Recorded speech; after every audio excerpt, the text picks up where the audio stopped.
My name is Samuel Green, and for 38 years I thought I had life figured out. Not completely, nobody's that arrogant, but enough to sleep soundly at night and look myself in the mirror each morning without flinching.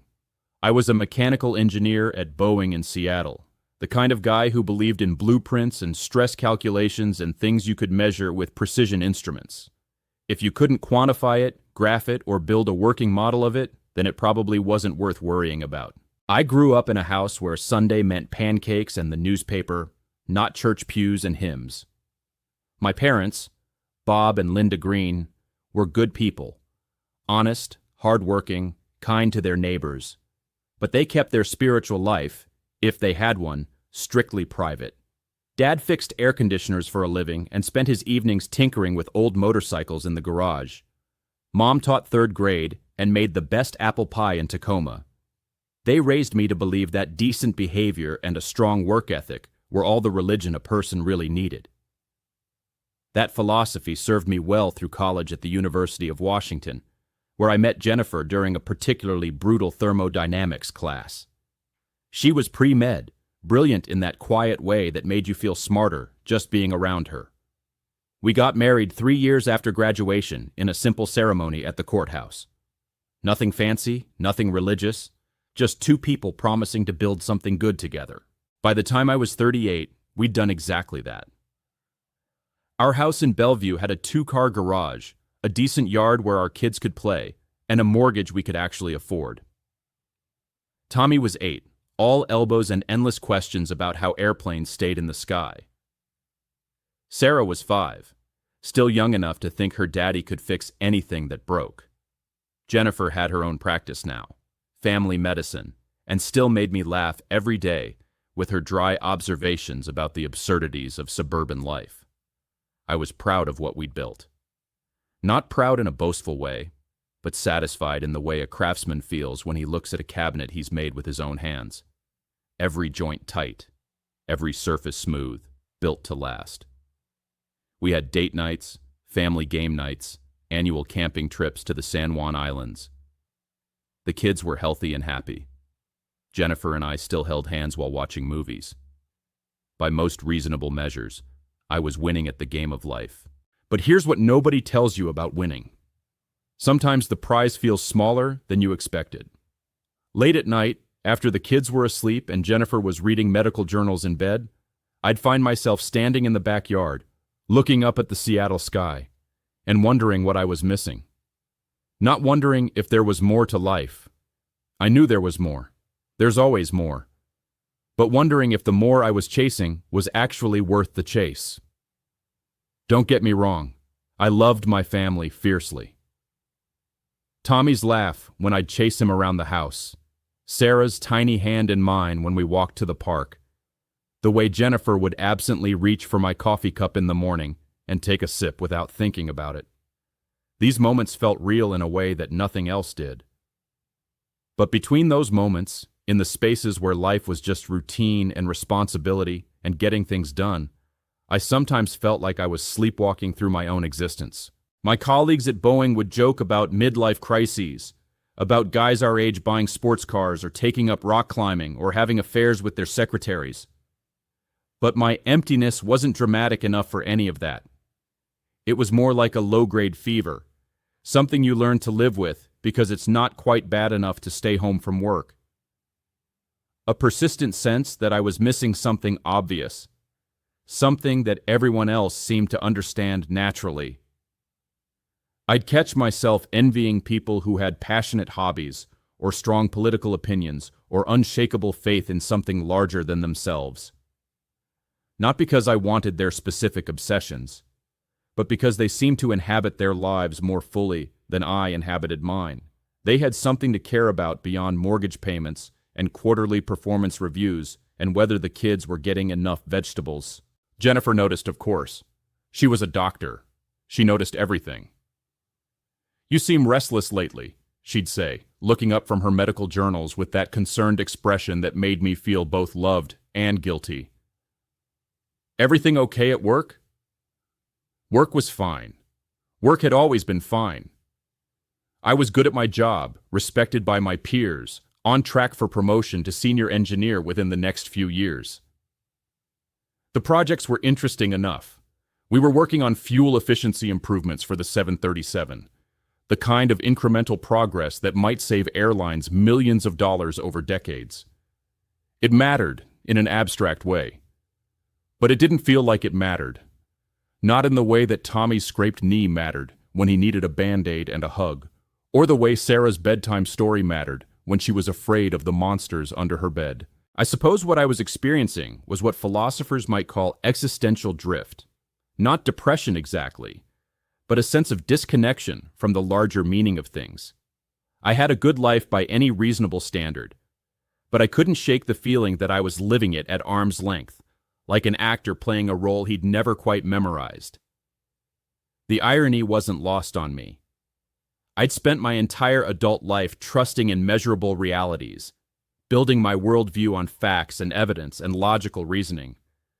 But the thing I was missing, that sense of purpose, of connection, of belonging to something larger than myself, couldn't be calculated or engineered. It could only be felt, and feeling had never been my strong suit. That Thursday started like any other. Coffee with Jennifer while she reviewed patient files. Breakfast with the kids while they argued over who got the last of the good cereal. The usual traffic-clogged commute downtown to the Boeing plant. I spent the morning in meetings about weight distribution calculations, had lunch at my desk while reviewing stress test data, spent the afternoon trying to solve a problem with wing flex that had been bugging our team for weeks. At 4:30, I packed up my laptop and headed for the parking garage, already thinking about Tommy's soccer practice at 6 and whether we had anything decent for dinner. The sun was unusually bright for October in Seattle, one of those rare afternoons when the Pacific Northwest decides to remind you why people move here in the first place. I was thinking about taking the kids to the park after practice, maybe grilling burgers if the weather held. I never made it home. Looking back, I realized I'd been living in a state of quiet separation for years. Not from Jennifer and the kids. I loved them, provided for them, showed up to school plays and soccer games and family dinners. But there was always this invisible barrier between me and the rest of the world, like I was watching life through bulletproof glass. The competition started early. Valedictorian in high school, full scholarship to UW, top 10% of my engineering class.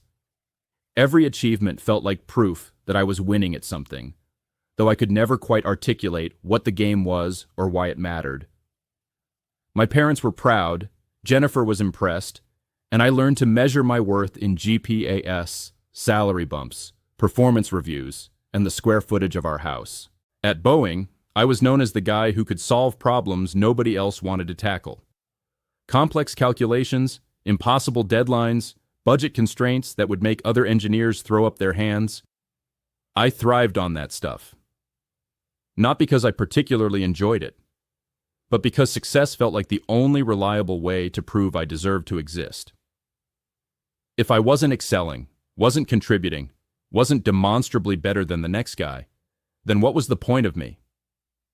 This philosophy worked great at the office. Less so at home, where love wasn't supposed to be a performance metric, but somehow still felt like one. I found myself treating family time like another project to manage, optimizing Tommy's study schedule, researching the best summer camps for Sarah, planning vacations with the efficiency of a military operation. I thought I was being a good father, a responsible husband. What I was actually being was exhaustingly competent and emotionally absent. Jennifer tried to bridge the gap, but talking to me was like trying to have a conversation with someone who was simultaneously present and 1,000 miles away. She'd ask about my day, and I'd give her a technical breakdown of whatever problem I was solving at work. She'd try to share something funny the kids had said, and I'd respond with practical suggestions about bedtime routines or nutritional requirements. I turned every interaction into a data exchange. "You're here, but you're not here," she told me one evening after I'd spent dinner reviewing emails on my phone. "It's like you're always calculating something, always working on some problem we can't see." She was right, of course.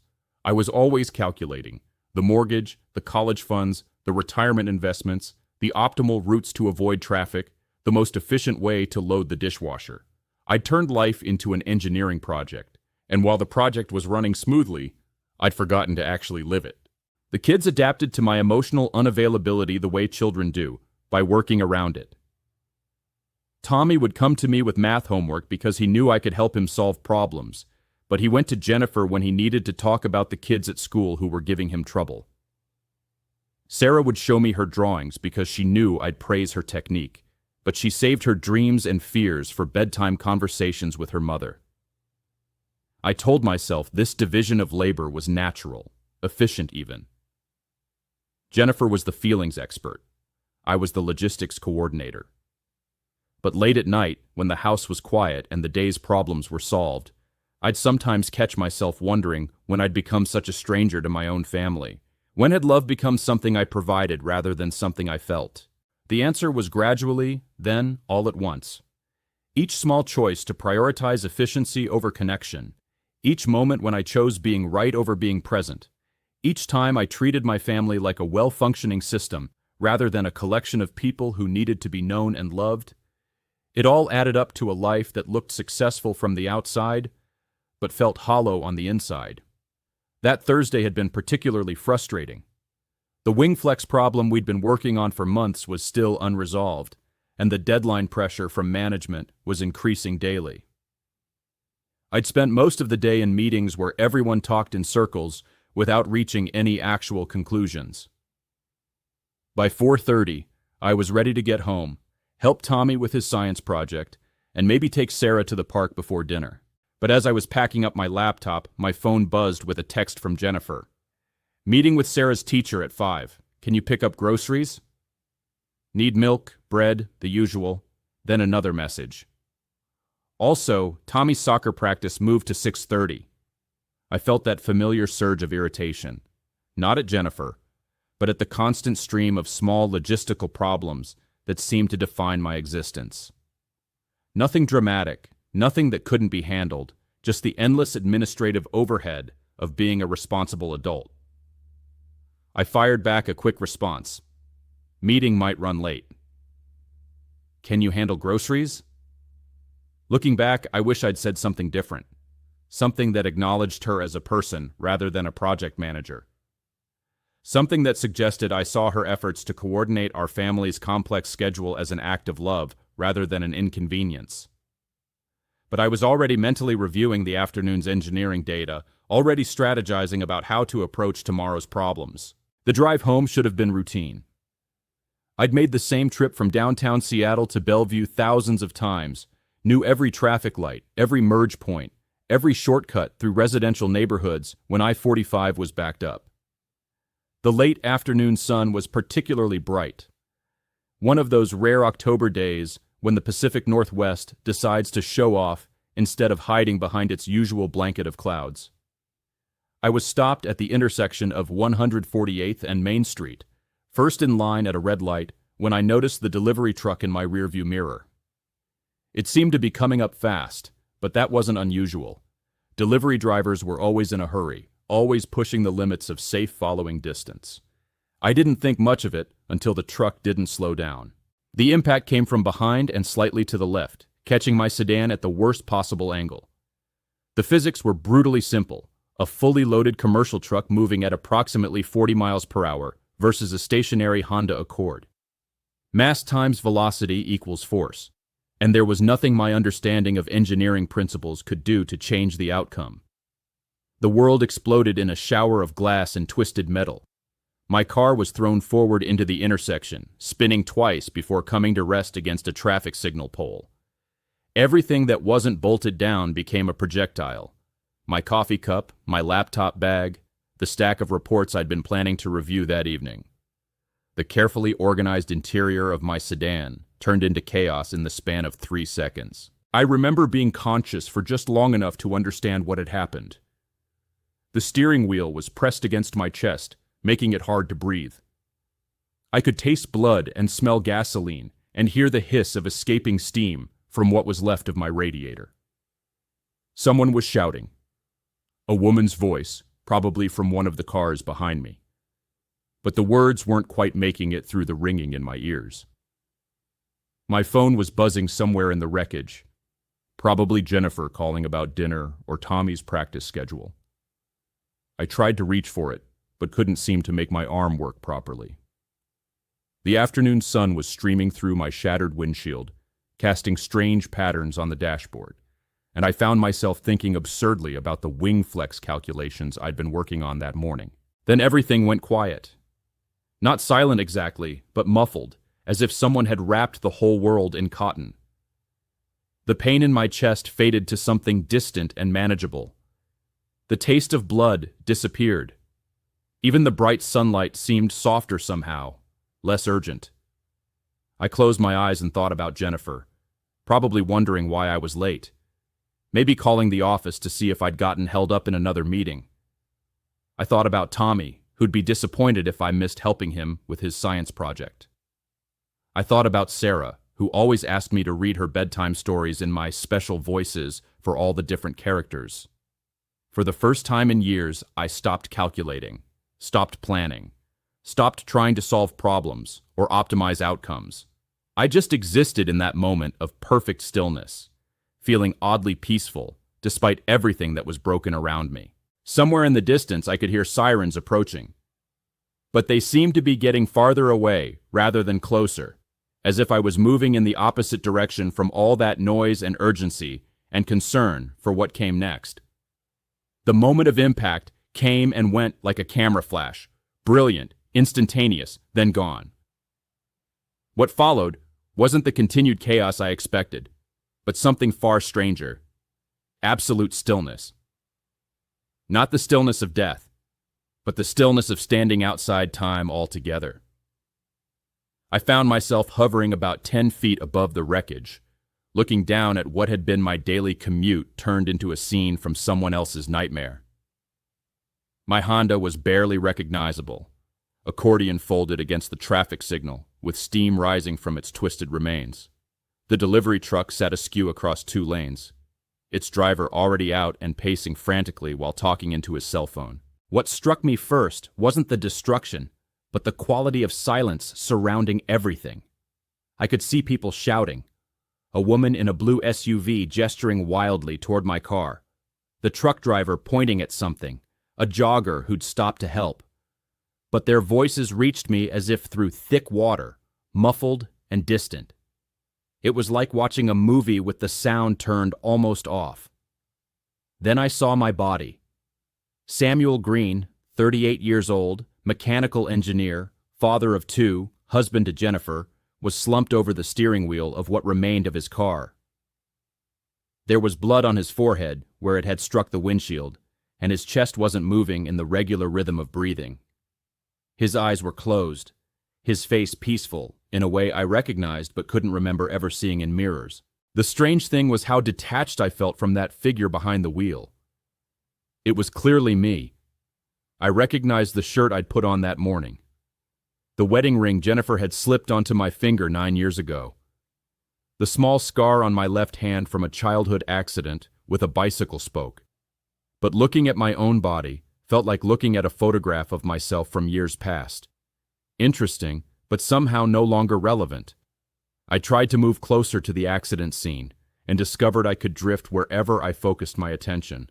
Not flying exactly, there was no sense of propulsion or effort, but more like being gently carried by currents I couldn't see or feel. When I wondered about the woman in the blue SUV, I found myself beside her car, watching her fingers shake as she dialed 911.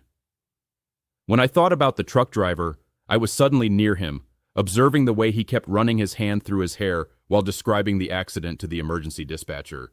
The emergency responders arrived with efficiency that would have impressed the engineer in me. Fire trucks, an ambulance, 2 police cars, all converging on the intersection with practiced coordination.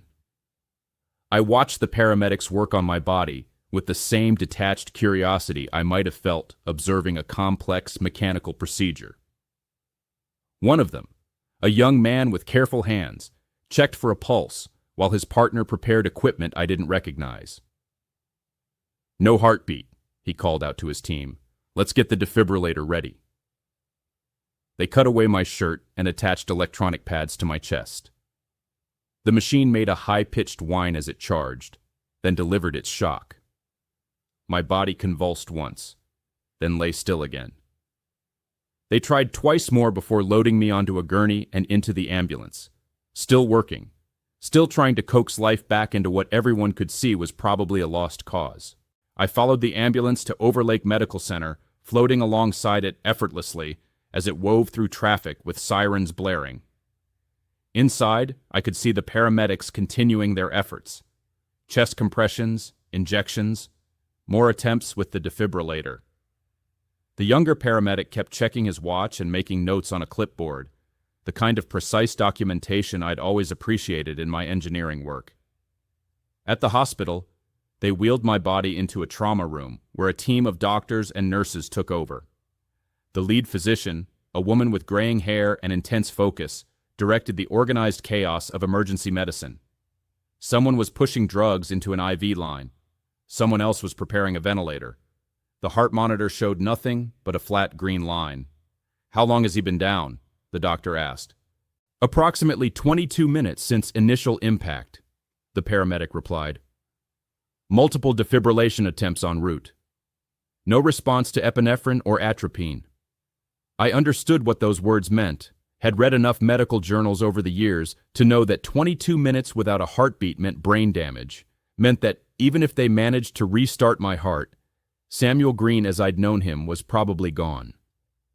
But somehow this knowledge didn't disturb me. It felt like information about someone else's problem, clinical data that was interesting but not urgent.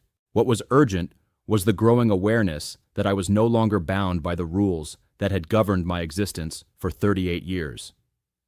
The trauma room walls seemed permeable, more like suggestions than barriers. When I wondered what was happening in the waiting room, I found myself there instantly, watching Jennifer pace back and forth while clutching her cell phone. Someone from the hospital had called her, told her there'd been an accident, asked her to come in immediately. She looked smaller than I remembered, more fragile. Her face was pale except for the red circles around her eyes where she'd been crying. She kept checking her phone, probably hoping for an update, probably not understanding why the doctors couldn't tell her more. A nurse approached her periodically with cups of coffee she didn't drink and tissues she clutched without using. The strange thing was how clearly I could sense her emotional state. Not just see it in her posture and expression, but actually feel her terror, her desperate hope that this was all some kind of mistake, her guilt about the last text message exchange we'd had. It was as if the barriers that normally exist between people had dissolved, leaving me open to experiencing her inner world as directly as I experienced my own. Back in the trauma room, the medical team was beginning to acknowledge what had been obvious from the beginning. After 43 minutes of aggressive resuscitation efforts, the lead physician stepped back from the table and looked at the clock on the wall. "Time of death," she said quietly. 6:47 p.m. The team began the solemn process of cleaning up, disconnecting monitors, preparing my body for whatever came next. Their movements had shifted from urgent to respectful, the way people move around something precious that has been irreparably broken. I felt no sadness watching this scene, no fear about what it meant for me. Instead, there was something I could only describe as profound relief. For the first time in my adult life, I wasn't responsible for solving anything, wasn't calculating optimal outcomes or managing competing priorities.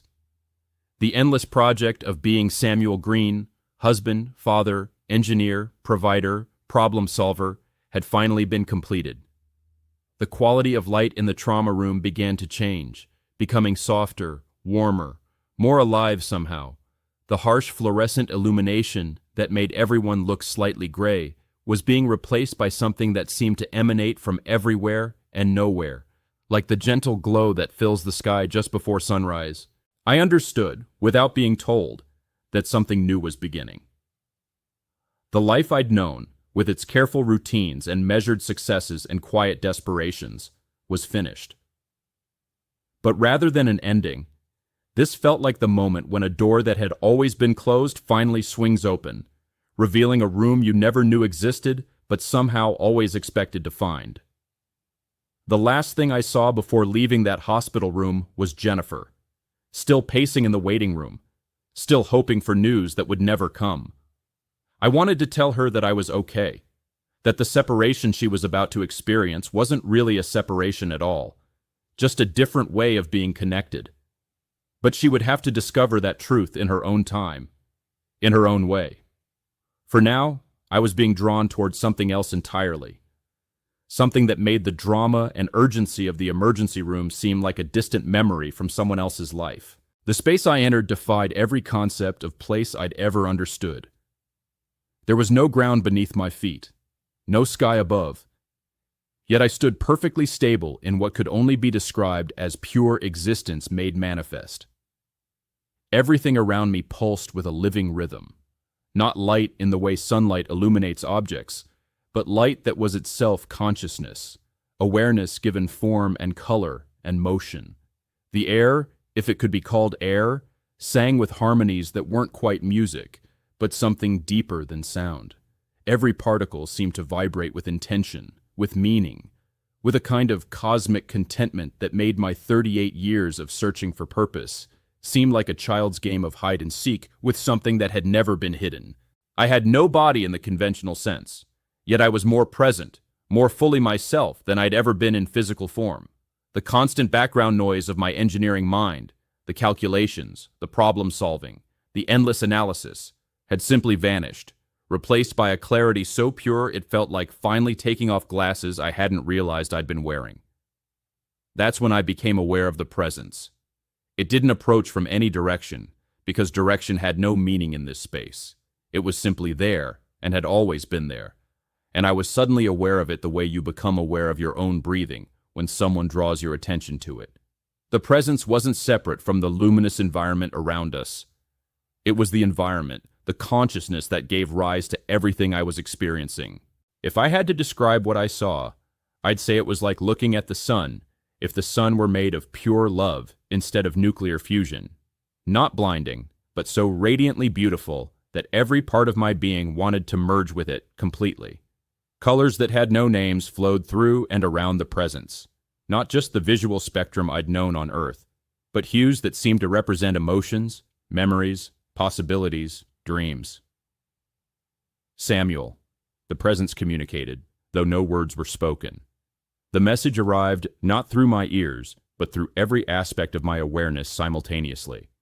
My name, when spoken by this being, contained everything I had ever been, every choice I'd made, every person I'd touched, every moment of joy and sorrow and confusion that had made up my brief human existence. But more than that, hearing my name in this context revealed something I'd never understood. I had never been separate from this presence. The part of me that was capable of recognizing it, of communicating with it, of standing in its radiance without being consumed, that part had always been connected, had always been home. You spent your life believing you were isolated, the presence continued, and somehow I could feel the gentle humor in this observation. Calculating your worth, measuring your distance from others, solving problems as if you were a separate entity working on a disconnected system. This was true, and acknowledging it brought not shame, but a kind of cosmic laughter. Of course I had felt separate. I'd been looking at life through the narrow lens of individual survival, personal achievement, competitive advantage. It was like trying to understand an ocean by studying a single drop of water under a microscope. "Show me," I found myself saying, though I wasn't sure what I was asking to see. What happened next transcended every boundary between self and other that I'd ever experienced. Suddenly, I wasn't just Samuel Green looking at his life from the outside. I was simultaneously everyone I had ever encountered, feeling what they felt, understanding their perspectives as clearly as I'd once understood mathematical equations. I was Jennifer, lying awake at night, wondering why her husband seemed so distant, feeling guilty for wanting more emotional intimacy, while also appreciating how hard he worked to provide for their family. I felt her love for me. Not just the decision to love, but the actual experience of it. Warm and patient, and tinged with sadness that I so rarely seem to receive it fully. I was Tommy, age 8, desperately wanting his father's attention, but learning to settle for his father's approval. I felt his confusion when I'd help him with homework, but then seemed to lose interest when he tried to share what he'd learned in school that day.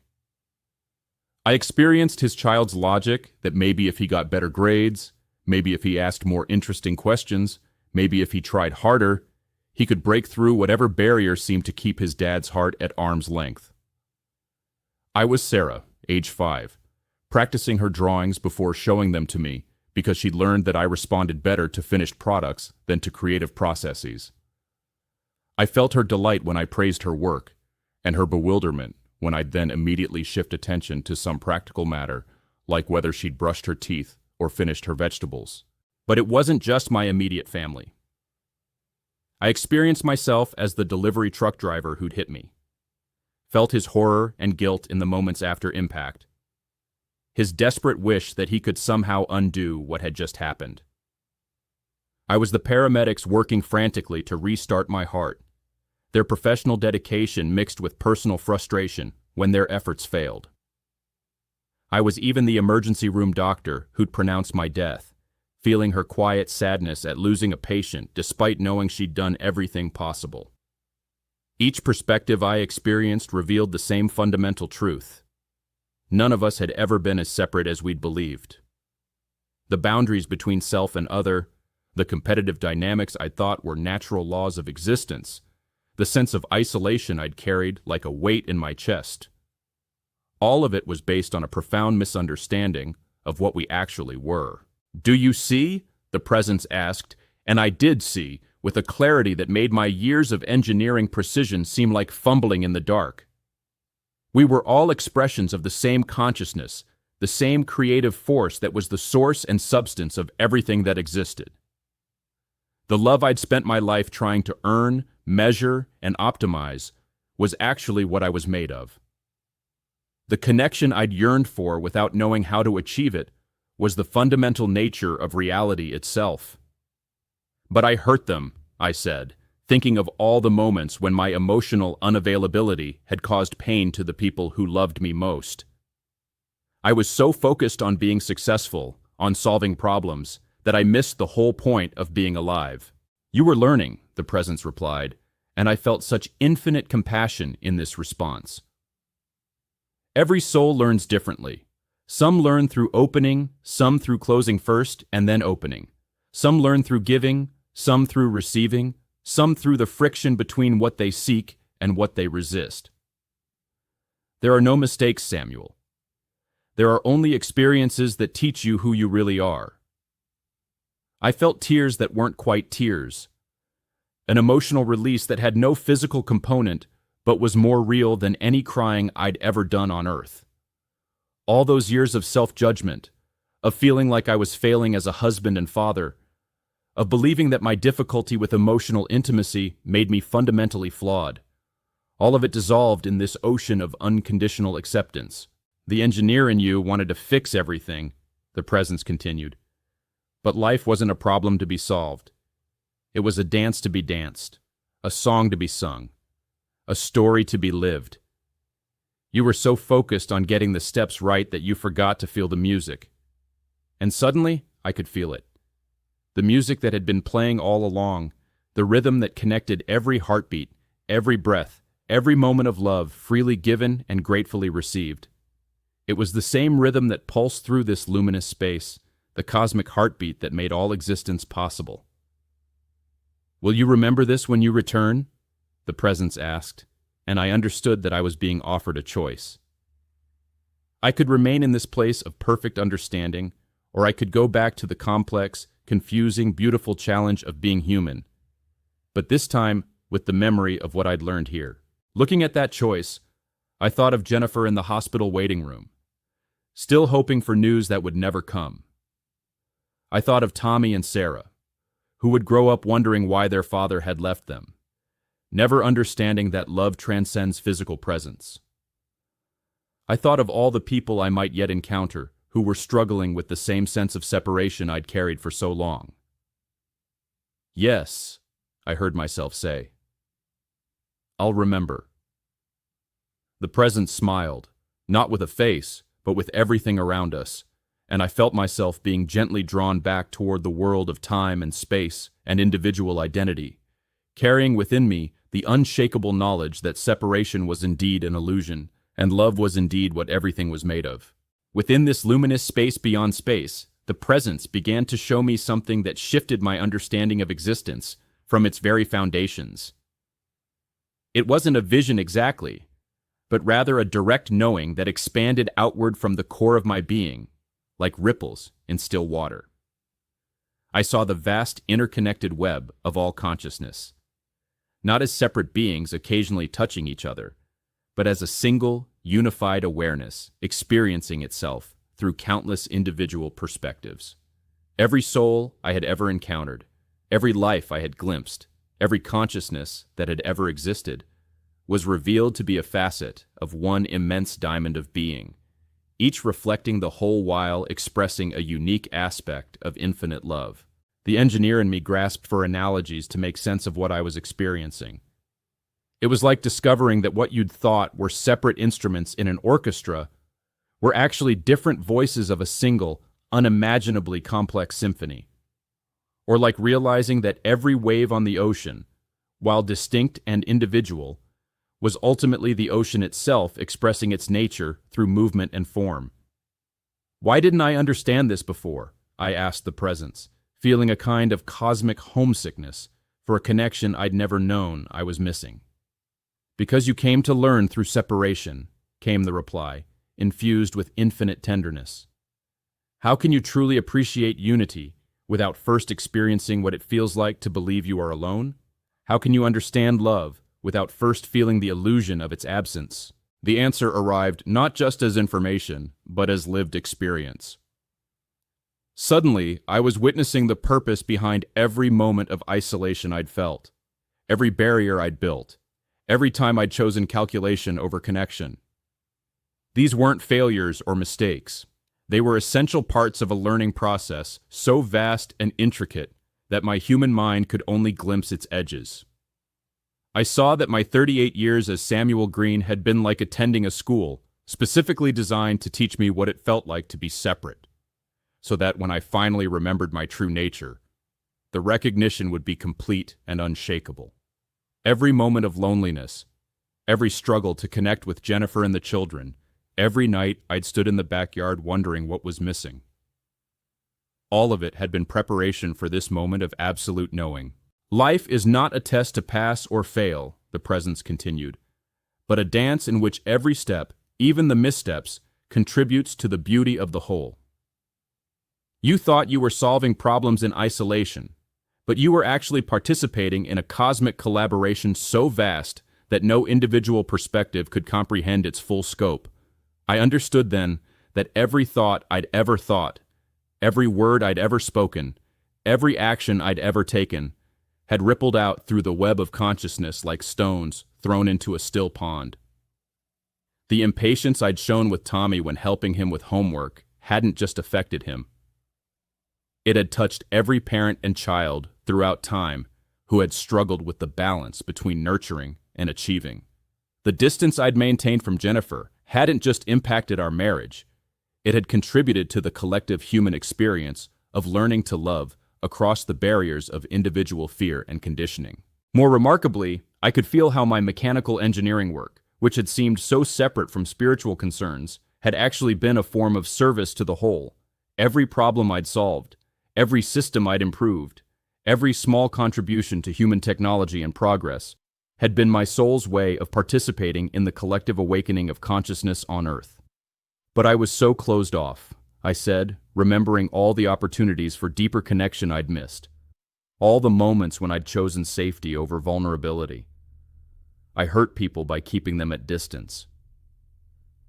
And in doing so, you taught them about their own capacity for unconditional love, the presence replied. Jennifer learned to love without guarantee of equal return. Your children learned to value the love they received all the more because it was precious and not taken for granted. Every relationship you had was a perfect curriculum for everyone involved. I felt a profound shift in my understanding of what constituted spiritual success. It wasn't about becoming enlightened or achieving some state of perpetual bliss.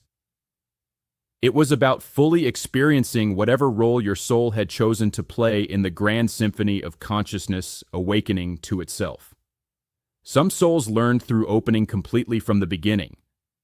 Others, like mine, learned through experiencing various forms of closure first, emotional, intellectual, spiritual, so that the eventual opening would be more complete, more conscious, more useful to the whole.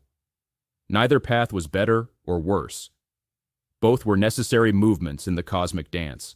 You never needed to search for God, the presence communicated, and I felt laughter, not human amusement, but the joy of ultimate recognition. God was never separate from you. God is the awareness through which you have experienced every moment of your life, the consciousness that has looked through your eyes and loved through your heart, even when you believed yourself to be isolated and alone. In that moment, I understood that every prayer I'd never said had been heard. Every connection I'd failed to make had been made on levels beyond my conscious awareness. Every moment of feeling spiritually empty had actually been fullness disguised as emptiness, teaching me to recognize the real thing when I encountered it. The revelation was so complete, so overwhelming in its implications, that I felt myself dissolving into it completely, not losing my identity as Samuel Green, but discovering that Samuel Green had always been a temporary costume, worn by something infinite and eternal and intimately connected to everything that existed.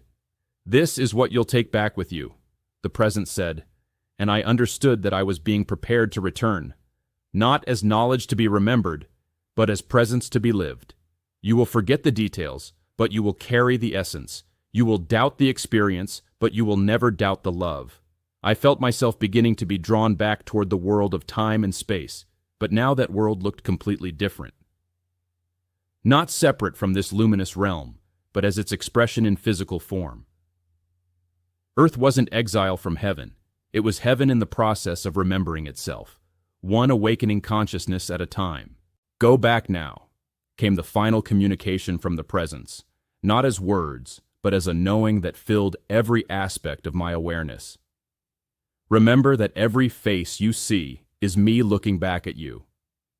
The luminous space began to fade, but not all at once. It was like watching the sun set through layers of colored glass, each level of reality becoming more dense, more limited, more familiar as I descended back toward the world of physical form. The perfect understanding I'd experienced started to slip away like water through my fingers, leaving only the echo of what I'd known with absolute certainty. The first sensation was cold. After the warm embrace of that infinite consciousness, returning to a body felt like being stuffed into a refrigerator. Then came the weight, the oppressive heaviness of bones and muscles and organs all demanding attention, all broadcasting their various complaints about recent trauma. The mechanical beeping of monitors gradually penetrated my awareness, followed by the antiseptic smell of hospital air and the harsh fluorescent lighting that made everything look gray and artificial. I opened my eyes to find Jennifer leaning over me, her face streaked with tears and exhaustion. Behind her, a doctor was checking some kind of chart, while a nurse adjusted tubes and wires that seemed to be connected to various parts of my body. The whole scene looked like a movie playing at the wrong speed, too urgent, too chaotic, too loud after the perfect stillness I'd just experienced. "Samuel?" Jennifer whispered, her voice breaking. "Can you hear me?" I tried to speak, but found my throat raw and uncooperative. Instead, I squeezed her hand, the hand that was gripping mine with desperate intensity, and managed to croak out, "We're all connected." She laughed and cried simultaneously, the kind of sound people make when relief and confusion collide. "You've been unconscious for 6 hours, she said. "The doctors, they said—" She couldn't finish the sentence, but I could feel her terror, her grief, her overwhelming gratitude that I was apparently going to be okay. What struck me most in that moment wasn't my own condition. but how clearly I could sense her emotional state. The barriers that had always existed between us, the walls I'd built to protect my carefully managed inner world, seemed to have dissolved completely. I could feel her love not as something directed toward me from outside, but as something we shared, something that connected us at levels I'd never imagined possible. Over the next few days, as my body healed from the accident, I struggled to hold on to what I'd experienced in that other realm. The doctors were amazed at my recovery. The injuries that should have taken months to heal seemed to be resolving themselves with unprecedented speed. But the real challenge wasn't physical. It was trying to integrate an experience of absolute unity back into a world that seemed designed around separation and competition. The memories of my time with the presence began to fade almost immediately, the way dreams fade when you try to grasp them too tightly. But what didn't fade was the fundamental shift in how I experienced being alive. Colors looked different. Conversations sounded different. The whole texture of daily existence had been altered in ways I couldn't quite articulate but couldn't ignore. 3 weeks after the accident, I resigned from Boeing. Jennifer thought I was having some kind of breakdown, and maybe I was. How do you explain to someone that the career you've built, the identity you've cultivated, the entire structure of your adult life suddenly feels like a costume you no longer want to wear? "I don't understand," she said as we sat at our kitchen table, surrounded by get-well cards and medical bills. "You've worked so hard to get where you are. The doctor said you might have some psychological effects from the trauma, but this seems extreme." I looked at her across the table. This woman I'd shared a life with for 9 years, but had never really seen clearly until now, and tried to find words for something that existed beyond language. "I'm not the same person who left for work that day," I said finally. "I can't go back to designing aircraft components when what I really want to do is help people remember they're not alone." The transition wasn't smooth. We went through 6 months of couples therapy trying to navigate what Jennifer experienced as her husband becoming a different person overnight. Tommy and Sarah struggled with having a father who was suddenly intensely present in ways they weren't used to, asking them deep questions about their inner lives instead of just helping with homework and enforcing bedtime routines. But slowly, gradually, something beautiful began to emerge from the chaos of my transformation. I started volunteering at a grief counseling center, sitting with people who had lost loved ones, sharing what I'd learned about the continuity of consciousness beyond physical death. Not preaching or trying to convince anyone, just offering presence and the quiet certainty that love transcends all apparent endings. Jennifer noticed the change first in small moments. The way I'd stop what I was doing completely when Tommy wanted to tell me about his day. How I'd sit with Sarah while she drew pictures, asking her to explain the stories behind her artwork instead of just praising the final product. The way I'd listen to Jennifer's concerns about her patients without immediately trying to solve them, just holding space for her to process whatever emotions arose. "It's like you're actually here now," she told me one evening as we sat on the back porch watching the kids play in the yard. "For years, I felt like I was married to someone who was always thinking about something else. Now when you look at me, I feel like you're actually seeing me." I started teaching meditation classes at a local community center, sharing simple techniques for quieting the constant mental chatter that keeps us feeling isolated from each other. Not because I'd become some kind of spiritual teacher, but because I'd discovered that the peace I'd experienced in that luminous realm was actually available in every moment, hidden beneath the surface noise of daily life. People would ask me about the accident, about what I'd seen during those 6 hours when I was clinically dead. I'd tell them what I could remember, but more importantly, I'd point them toward what they could discover for themselves. That the love and connection we're all seeking isn't something we have to earn or achieve, but something we already are, underneath all our protective strategies and competitive conditioning. 3 years later, our family looks completely different while still being recognizably us. Jennifer has started coming to my meditation classes, not because I asked her to, but because she's curious about the source of whatever transformed her husband into someone capable of genuine intimacy. Tommy, now 11, talks to me about his fears and dreams with a trust that breaks my heart open every time. Sarah, 8, creates art that seems to channel some direct connection to joy I can barely comprehend but deeply recognize. I still have moments of forgetting, times when the old patterns of emotional withdrawal and competitive thinking reassert themselves. The difference is that now I notice when I'm disconnected and have practices for returning to presence, for remembering the fundamental truth I glimpsed in that space beyond space. People sometimes ask if I really went to heaven, if I actually met God, if what I experienced was objectively real or just the brain's response to trauma. I tell them it doesn't matter what they call it.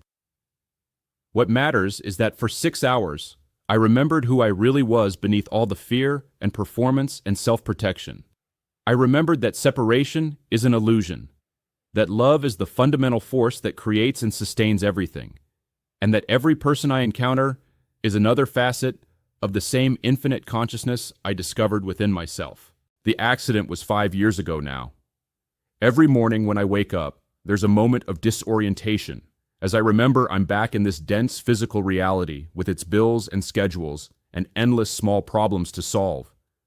But then I look at Jennifer sleeping beside me, or hear the kids laughing in another room, or step outside and feel the sun on my face, and I remember, this isn't exile from that luminous realm. This is that realm, expressing itself through the beautiful, complicated, perfectly imperfect experience of being human. I don't need to return to that space to be whole. I carry it with me everywhere, in every breath, in every moment of genuine connection with another person, in every choice to respond with love instead of fear. Heaven isn't a place I went and came back from. It's what we all are, what we've always been, just temporarily forgetting ourselves into the grand adventure of remembering who we really are.